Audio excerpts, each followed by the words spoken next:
दूसरी, जैसा कि पता चला है कि दीपावली के अगले दिन ये साधना सत्संग शुरू होने जा रहा है।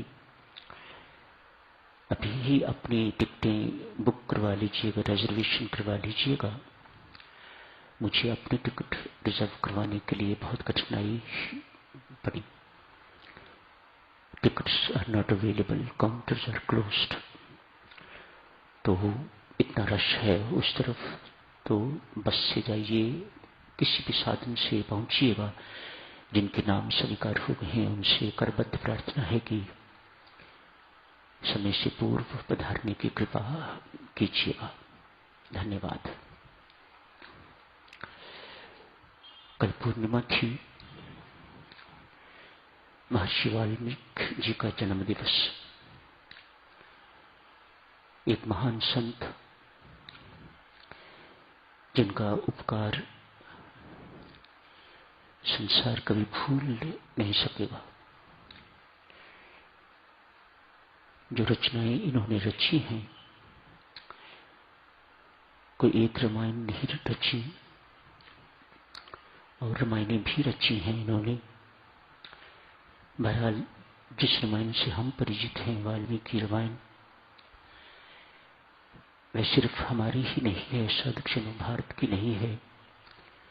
लगभग 300 रामायणें जानी जाती हैं और अनेक देशों में इनका पाठ होता है। राम जैसे चरित्र का वर्णन जिस ढंग से महर्षि वाल्मीकि ने किया है, देवियों सज्जनों, बड़ा अनूठा है, बड़ा अनुपम है, सत्य है, अपने जीवन में उतारने योग्य है। समग्र चरित्र तो प्रभु राम का जीवन में उतारना बसाना अति दुष्कर होगा। आंशिक भी यदि किसी एक व्यक्ति के जीवन में आ जाए, वह संसारी नहीं रह सकता, वह साधक हो जाएगा। मानव संसार में रहता हुआ भी वह अनासक्त जीवन व्यतीत करने वाला हो जाएगा। उसका जीवन शांत एवं आनंदमय जीवन हो जाएगा। उसको पता लगेगा कि जीवन आदर्श किस प्रकार का होना चाहिए, किस प्रकार से मुझे अपने आप को दिव्य प्रेम से परिपूरित करना है और किस प्रकार मुझे इसे दोनों हाथों से, खुले हाथों से इसे बांटना है। यही था प्रभु राम का चरित्र। जो नीचे थे उन्हें ऊपर उठाया और जो ऊपर थे उन्हें उछाला। ऐसे मंच पर लाके उन्हें खड़ा कर दिया। नीच से नीच को ऐसे मंच पर खड़ा कर दिया कि जिस मंच पर महर्षि वशिष्ठ और प्रभु राम के अपने भाई बैठते हैं। ऐसा अनूठा प्रभु राम का चरित्र। चर्चा चल रही थी साधुजनों, कल मैं बधाई नहीं दे सका आपको, आज आप सबको मांगलिक दिवस पर बहुत बहुत बधाई देता हूं। शुभकामनाएं, मंगल कामनाएं। चर्चा चल रही थी मन को प्रबोधन की। आपसे अर्ज की गई थी मन की 5 विशेषताएं। सर्वप्रथम चंचल है, अस्थिर। मन चंचल है, हर वक्त अस्थिर रहता है। एक जगह से, एक विचार से, एक स्थान से दूसरे पर जंप करना इसका स्वभाव है। वही 5 विशेषताएं आपकी सेवा में प्रस्तुत की जा रही हैं। मन चंचल है, अस्थिर है, सबका एक जैसा ही है। जब तक किसी ने मेहनत करके साधना से इसे सिधाया नहीं है, तब तक मन इसी प्रकार से बंधन का कारण बना रहेगा। सर्वप्रथम मन चंचल है, मलिन है, इसके अंदर दुर्गुण दोष दुर्विचार भरे पड़े हैं। मन नाम का कोई शरीर में आर्गन तो नहीं है, it is just a bundle of thoughts. संत महात्मा कहते हैं मन नाम की कोई चीज नहीं है, जैसे लिवर है, हार्ट है, आईज है, ईयर है, इत्यादि इत्यादि, ऐसा कोई ऑर्गन बॉडी में नहीं है मन। It is just a bundle of thoughts, इसको मन कहा जाता है। अंतःकरण के जो 4 भाग हैं, अंतःकरण चतुष्ट, उनमें से एक मन भी है। स्वभावतः जैसे पानी का स्वभाव है नीचे को बहना, इसे ऊपर चढ़ाना होगा तो आपको कोई यंत्र चाहिए होगा, कोई मोटर लगानी पड़ेगी, पानी ऊपर चढ़ेगा। नहीं तो स्वभावतः इसका स्वभाव है नीचे जाने का। मन का भी यही स्वभाव है। अपने दुर्गुणों के कारण, विकारों के कारण, दुर्विचारों के कारण इसका स्वभाव है नीचे की ओर ले जाना। नहीं चाहता कि कोई साधक बने, और हमें भी संसारी रहने में बड़ा आनंद है, दोनों की निभ रही है।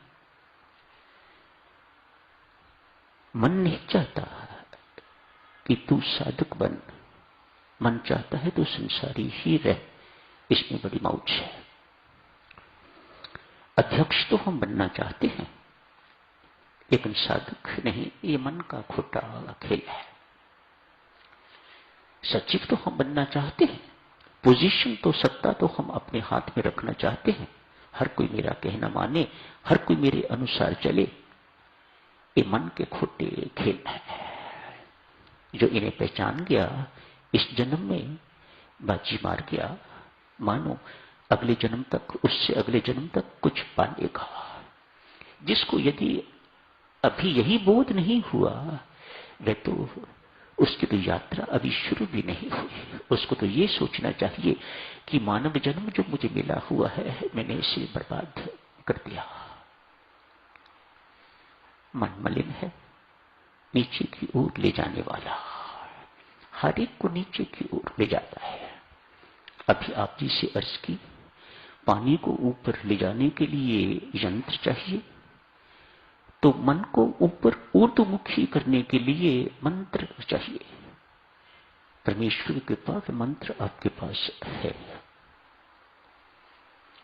सदा भूखा मन स्वभाव आपकी सेवा में अर्ज किया जा रहा है, सदा भूखा।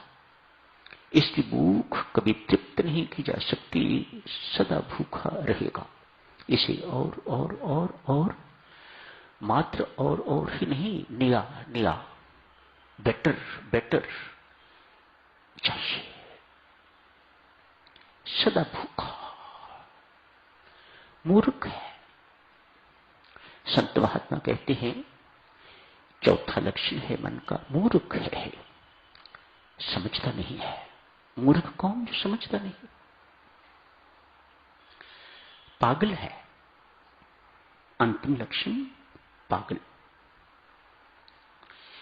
जानता हुआ भी कि ईर्ष्या, द्वेष, घृणा, अभिमान अच्छे नहीं है,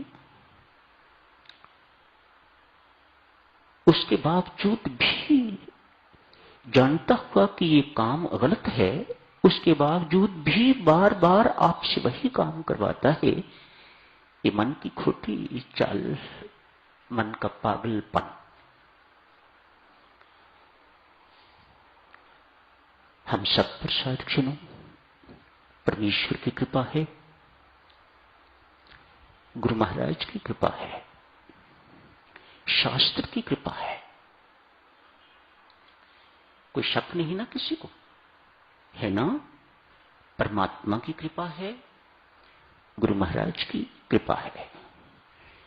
अभी आपने पाठ किए, अमृतवाणी का पाठ किया, भक्ति प्रकाश का पाठ किया, मानो शास्त्र की कृपा भी है।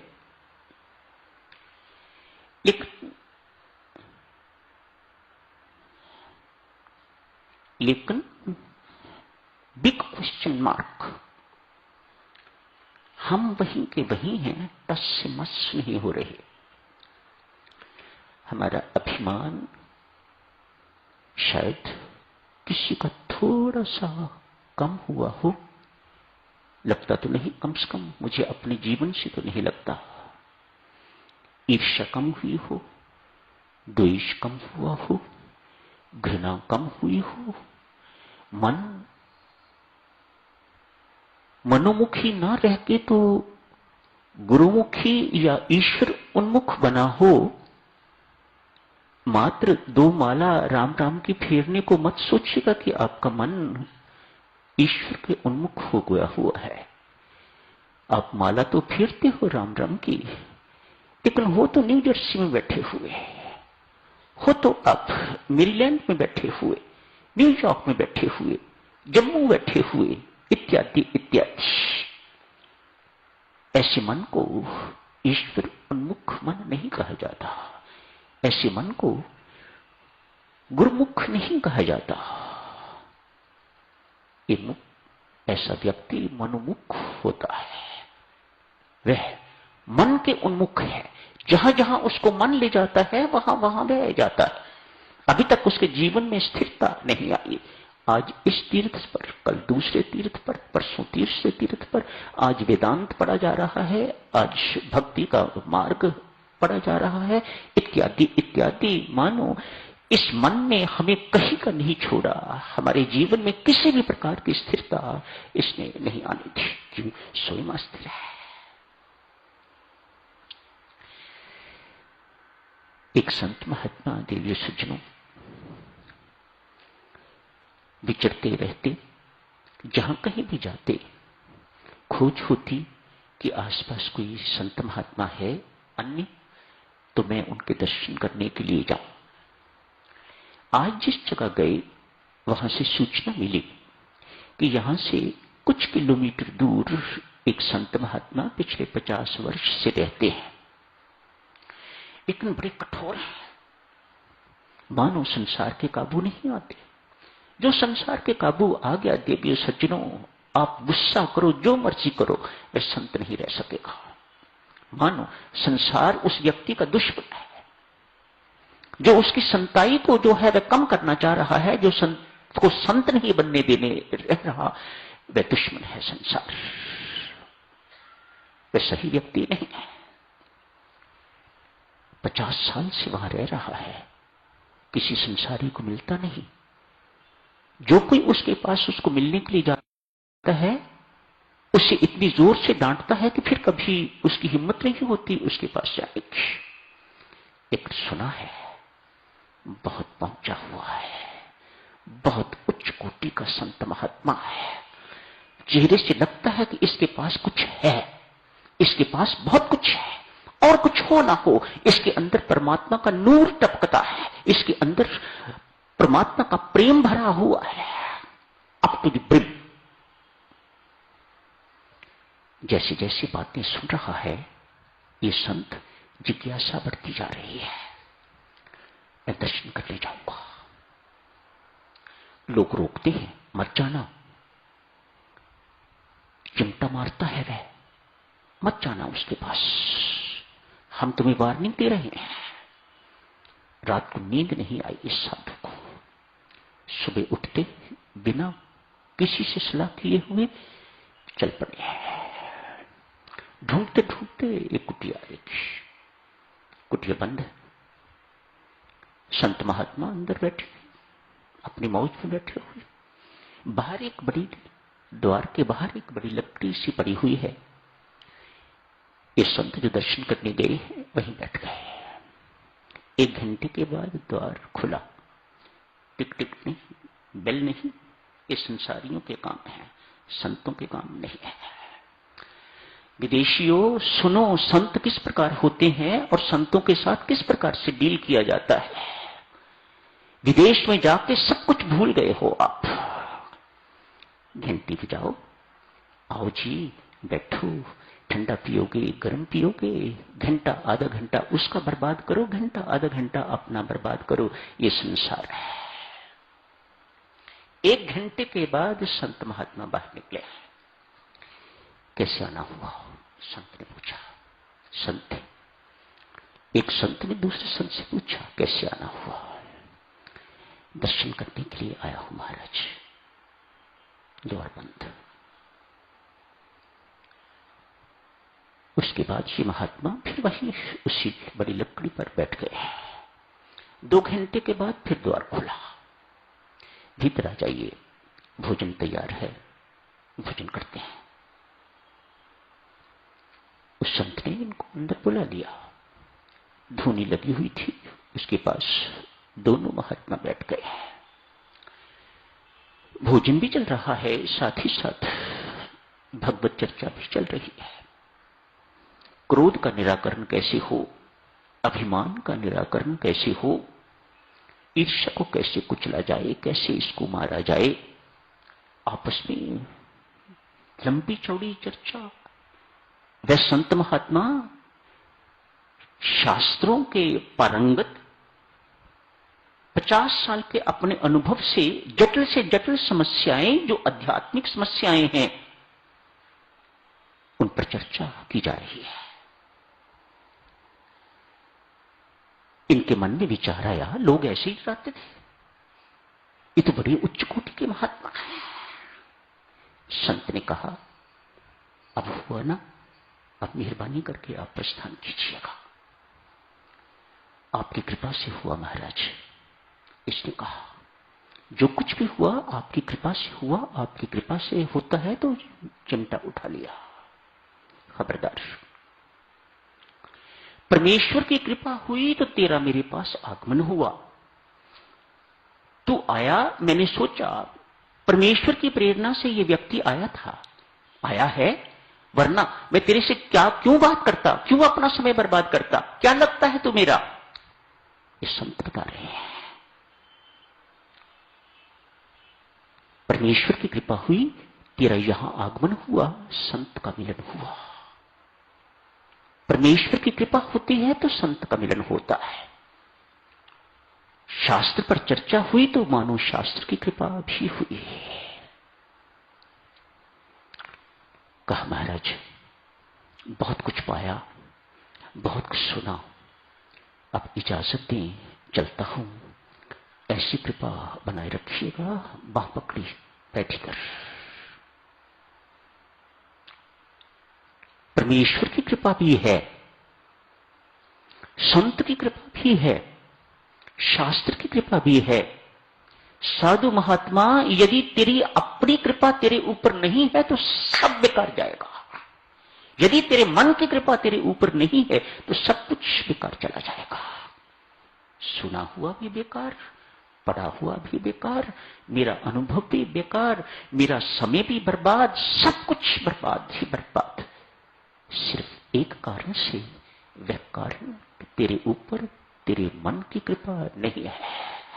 वह इसको अपने जीवन में जो तूने सुना है, जो तूने पढ़ा है, जो तूने सीखा है, उसे वह जीवन में उतारने देता है कि नहीं उतारने देता, इस पर निर्भर करता है। और इसे कहते हैं मन की कृपा,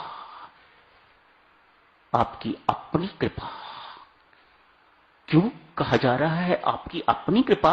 इसलिए क्यों आपने मन के साथ इतना तदात्म कर रखा हुआ है कि आपको लगता है मैं मन हूं, आपको यह लगता ही नहीं है कि मैं आत्मा हूं।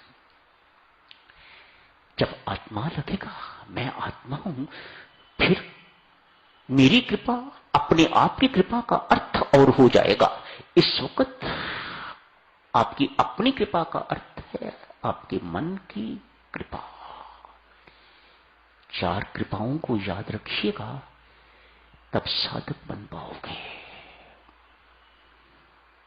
तब अध्यात्म में आगे बढ़ पाओगे, तब आपकी आत्मिक उन्नति हो पाएगी। तो यही समाप्त करने की इजाजत दीजिएगा।